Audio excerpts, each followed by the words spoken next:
Well, our next guest can see BP getting through this tough time. He's so optimistic about BP's future that he has a buy recommendation on the company. Well, he's Jason Kenney, head of Pan-European Oil and Gas Equity Research at ING Wholesale Banking, and he joins us now.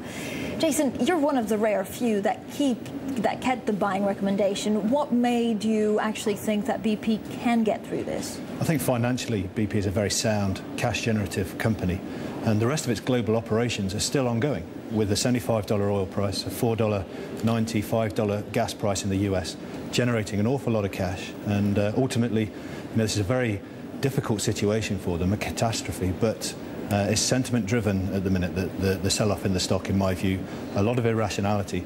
And the market capitalisation of BP is actually lower than the value of its assets. So ultimately, self-liquidation could actually provide more value for this. And even the breakup opportunity would say the BP is a buy rating, in my view.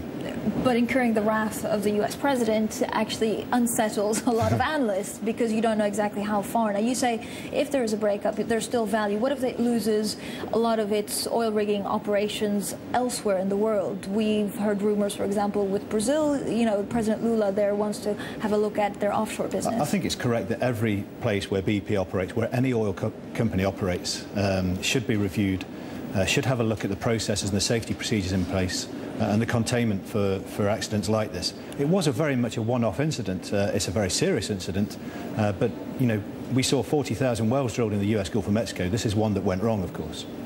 All right, I want to actually talk about what price target you have on BP. You haven't changed that despite the big downfall we've seen on the share price. Well, we took a slight bit off the target price from the initial target level. We're at 712 at the moment, and certainly the financial modelling and the DCF would say that that's a very viable price. You could break out the... Jason, it's 712. Let me just stop you there, because I want to get the share price for BP. We're currently at around 377. How is it going to get from 377 today to what price target you have? Well, admittedly, it does need a lot of things to go right for that to happen. But what we're saying here is a financial model would say that that is the value of the company. And ultimately, if the company stays at this level, at 377, I think there's opportunities for other people to come in and buy the company that would actually generate that kind of share price for the shareholders at this kind of time. When do you expect it to almost double in value? I think we have to look on a 1 to 3 year time horizon here. Jason, the big unknown is, of course, when they'll actually stop this, when this is going to be over.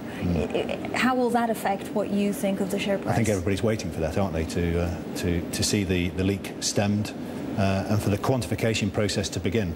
And I think we're only at the start of a very big media frenzy for the next 12, 18 months surrounding the litigation process, and undoubtedly that's going to provide a lot of volatility. But once the quantification process begins, I think we'll get back to rational modelling of the stock, and that could provide upside for BP. Jason, thank you so much.